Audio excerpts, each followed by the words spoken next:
প্রিয় দর্শক, শুভেচ্ছা নেবেন। আজ আমরা উপস্থিত হয়েছি এমন একজন মানুষের সাথে আপনাদের পরিচয় করিয়ে দেওয়ার জন্য, যাকে আপনারা বিভিন্ন সময় বিভিন্ন মাধ্যমে দেখেছেন, যিনি কখনো অভিনয় শিল্পী, উপস্থাপক, মডেল ও কণ্ঠশিল্পী। আমরা কথা বলবো বহুগুণী গুণান্বিত এই শিল্পীর সঙ্গে। তিনি হলেন জিনাত শানু স্বাগতা। আসুন তার সাথে কথা বলা। একদম রিসেন্ট যদি বলি, সেটা হচ্ছে আমি জীবনে প্রথমবারের মতো মঞ্চে অভিনয় করেছি। এটা একদম নতুন লেটেস্ট নিউজ আমার জন্য, কারণ এর আগে আমি চলচ্চিত্রে অভিনয় করেছি, টেলিভিশনে অভিনয় করেছি, ওটিটিতে অভিনয় করেছি, বিভিন্ন মাধ্যমে অভিনয় করেছি, কিন্তু মঞ্চে শিশু শিল্পী হিসেবে অভিনয় করেছিলাম। কিন্তু বড় হবার পরে এটার সুযোগ আমার ঘটেনি।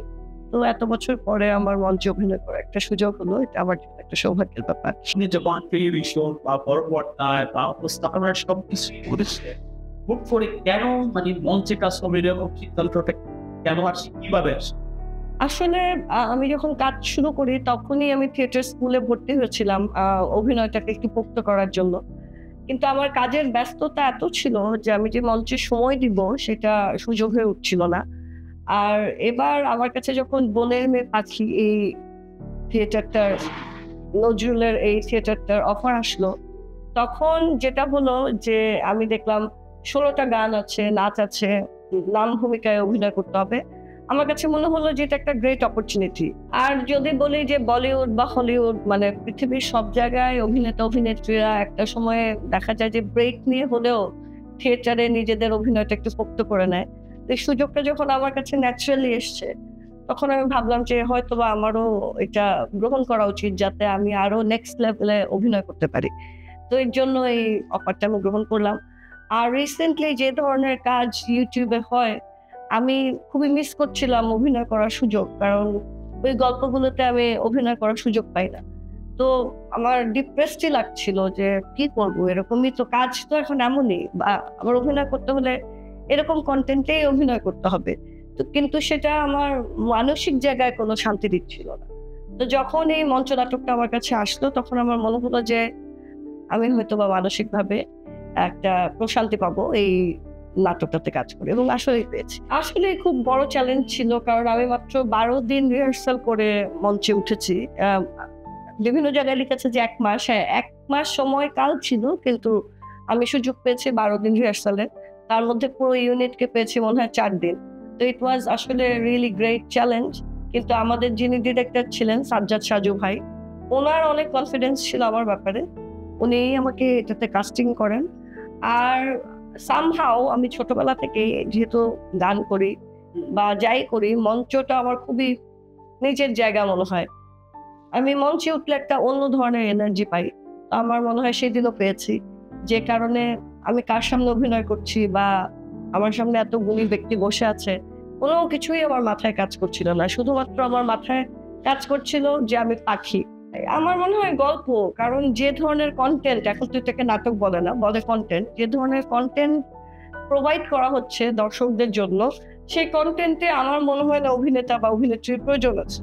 তো সে কারণে আমাদেরকে নেওয়াও হচ্ছে না, প্লাস বাজেটও থাকছে না। খুবই অল্প বাজেটে এই কনটেন্ট গুলো তৈরি করা হয়, যে কারণে আমাদেরকে কাস্ট করতে পারে না, এটা একটা ঘটনা। আর দ্বিতীয় ঘটনা হচ্ছে, আমি বললাম যে আমি অনেক ডিপ্রেসড হয়ে গেছিলাম যে এভাবে অভিনয় করলে অভিনয় করার মানেটা কি, বা গল্পগুলো ঠিক নেই, বা রিচ আর ভিউ, আসলে অভিনয় করে শান্তি পাওয়া যাচ্ছে না। আমি যখন থেকে অভিনয় করি বা যাদের সাথে অভিনয় করেছি বা যে ধরনের কাজ করে অভ্যস্ত, সে ধরনের কাজ, সেই মানসম্মত কাজ খুবই কম হচ্ছে। তো দেখা যাচ্ছে যে সবগুলোতে তো আর আমাকে কাস্টও করা হয় না। তো সে কারণে আমার মনে হলো যে মঞ্চ নাটকটা আমার জীবনে আসাতে আমি একটু রিলিফ পেলাম একজন অভিনেত্রী হিসেবে।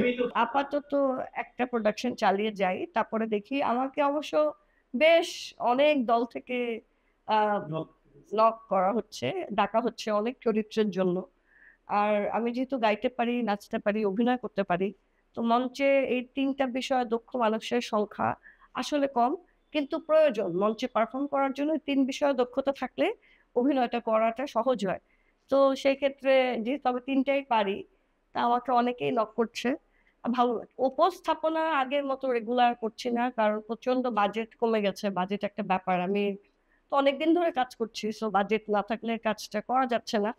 লাস্ট করলাম হচ্ছে ম্যাজিক বাউলিয়ানা, ওটা বেশ পপুলার হয়েছিল। আর তাছাড়াও এবার ঈদে আমি ৩ টি ছায়াছন্দ উপস্থাপনা করেছি। তো এটা এই বছর মানে এই রিসেন্ট কাজ। আমি গান এখনো শিখছি, উচ্চাঙ্গ সঙ্গীত শিখি। আর হাসানের সাথে আমি ডুয়েট গান ২ টো রিলিজ দিয়েছি। আরো ২ টো আমরা রেডি করে রেখেছি। তো আমরা ভেবেছি যে আমাদের বিয়ের ভিডিও তো এখনো কাউকে দেখাইনি। তো বিয়ের ভিডিও দিয়ে যদি কোনো একটা মিউজিক ভিডিও বানানো যায়, সেটাই পরিকল্পনা হয়েছে। ওটার কাজ চলছে, গানটা রেডি। তো এডিট হয়ে গেলে আমার মনে হয় দর্শক দেখতে পারবে আমাদের নতুন গান। পরে যে ২ টো গান আমি রেডি করে রেখেছি আমার আর হাসানের নিজেদের লেখা, সুর করা, কম্পোজ করা। ২ টো গানই খুব সুন্দর। আমার শ্রোতাদের ভালো লাগে। এই মুহূর্তে মানুষের বাগান নামে একটি চলচ্চিত্রে আমি অভিনয় করেছি। ওটা মুক্তির অপেক্ষায় আছে। তাছাড়া গত রোজার ঈদে আমার অভিনীত একটি চলচ্চিত্র 'দেয়ালের দেশ' হলে মুক্তি পেয়েছে, যেটি এখনো হলে চলছে। ওখানে বুবলি, শরীফুল রাজ, শাহাদাত ভাই, আমি, সেতু ভাই আমরা সবাই আছি। আর ছবিটা বেশ প্রশংসিত হয়েছে।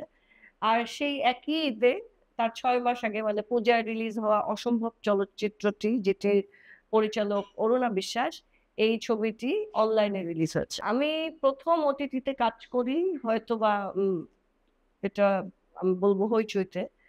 নাম ছিল 'পাঁচ ফোড়ন'। এই 'পাঁচ ফোড়ন' একটা ৫ টা গল্পের একটা সিরিজ ছিল। ওখানে আমি ১ম অভিনয় করি। তার পরবর্তীতে গত বছরের আগের বছর 'কাইজার'-এ অভিনয় করেছি। তবে আমি মনে করছি বা আমি ফিল করি আমার যতটা ওটিটিতে কাজ করা প্রয়োজন আমার কাছে এখনো অতটা সুযোগ আসেনি। তো দোয়া করবেন যাতে সুযোগ আসে। আসলে ইনশাআল্লাহ চর্চা তো করেই যাচ্ছি। মন দিয়ে পারফর্ম করব। আমি একটা প্রপার্টি ডেভেলপমেন্ট কোম্পানির চেয়ারম্যান হিসেবে আছি। সেটার নাম হচ্ছে টাওয়ার হ্যামলেট প্রপার্টি। তো এটা আমার ব্যবসা। তো ইদানিং আমি ব্যবসাও করছি। এটা আমার জীবনের নতুন পরিচয়। আগামী দিনের পরিকল্পনা, আমি একজন আর্টিস্ট। জন্ম থেকে আমি মনে করি যে আমি একজন পারফর্মার। আমার পারফর্ম করতে খুবই ভালো লাগে। দোয়া করবেন আমার কাছে যাতে সুন্দর, সুন্দর কাজ আসে আর আমি মন ভরে পারফর্ম করতে পারি এই। আর ব্যবসা যেহেতু শুরু করেছি, যাতে ব্যবসা সফল হতে পারি সেটার জন্য দোয়া চাই। আর হাসানের সাথে সুন্দর করে জীবন যাপন করতে চাই। আলহামদুলিল্লাহ আমরা ভালো আছি। আর হাসান অত্যন্ত গুণী একজন মানুষ। সে গান গাইতে পারে, লিখতে পারে, কম্পোজ করতে পারে। তাছাড়াও হাসান অনেক ভালো একজন ব্যবসায়ী। আর তাছাড়াও হাসান তো একজন পিএইচডি হোল্ডার, সো একাডেমিক। তো পড়াতে চাইলেও আমি চাই, সে তো বেশি দিন ধরে বাংলাদেশে আসেনি। তবে আমি চাই ভবিষ্যতে সে যাতে কোনো ইনস্টিটিউটে পড়ায়, যাতে অন্যদেরকে আ সাহায্য করতে পারে। পয়েন্ট অফ ভিউ বা শিক্ষা দিয়ে। এটা হচ্ছে আমার হাসানের কাছে চাওয়া। তো সে যেহেতু একটা গুণী মানুষ, সে আমার গুণগুলোকে অ্যাপ্রিশিয়েট করতে পারে। এটা আমার জন্য একটা বড় প্রাপ্তি।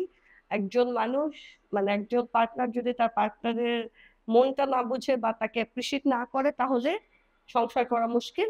তো আলহামদুলিল্লাহ হাসান আমার কাজটা পছন্দ করে, ভালোবাসে। আর আমার মনে হয় আমার সবচেয়ে বড় ফ্যান হাসান। হাসান খুবই ওয়ান্ডারফুল, মানে খুবই ওয়ান্ডারফুল একটা মানুষ। সে আসলেই খুবই ভদ্র একটা মানুষ। তো স্বামী হিসেবেও সে খুবই ভালো, আমাকে ভালোবাসে। এই যে বললাম আমার সবচেয়ে বড় ফ্যান হচ্ছে হাসান। তো এটাই তো একটা অনেক বড় প্রাপ্তি। আমাকে সে ভিডিও করে মাঝে, মাঝে বা আমাকে অনেক ইন্সপায়ার করে আমার কাজ করার সময়। তো এটা আমার খুবই ভালো। আমি আসলে ভালো গল্পের প্রতি আগ্রহী সবসময়। সেটা যে ফর্মে হোক। সেটা যদি ওটিটি হয় তাহলে তো ফাইন, ফিল্ম হলে আরো ভালো। আর যদি তা না হয়ে YouTube ও হয় তাও ভালো। কিন্তু গল্পটা আসলে সুন্দর হতে হবে। আর ভালো একজন ডিরেক্টর পাওয়াটা ভাগ্যের ব্যাপার। তো দোয়া করবেন যাতে ভালো গল্প, ভালো ভাগ্য এবং সরি, দোয়া করবেন যাতে ভালো গল্প, ভালো ডিরেক্টর এবং ভালো সহকর্মীর সাথে পাই। সবগুলো একসাথে মিললে আসলে দর্শকের কাছে প্রোডাকশনটা গ্রহণযোগ্য হয়। তো দোয়া করবেন যাতে আমি আমার পছন্দের কাজটা খুঁজে পাই বা বারবারই পাই। আর আনন্দ ভুবন তো আমার খুবই কাছের একটা মাধ্যম। কারণ আমার ছোটবেলা মানে বলব ২০০১ সাল থেকে মোটামুটি আনন্দ ভুবন আমার পাশে ছিল এবং পরবর্তীতে যখন আমি ২০০৫ এ ইউগন্ডালুক হই, তখন থেকেও অ্যাক্টিভলি আনন্দ ভুবন আমার সাথে আছে। আশা করব সাথে থাকবে।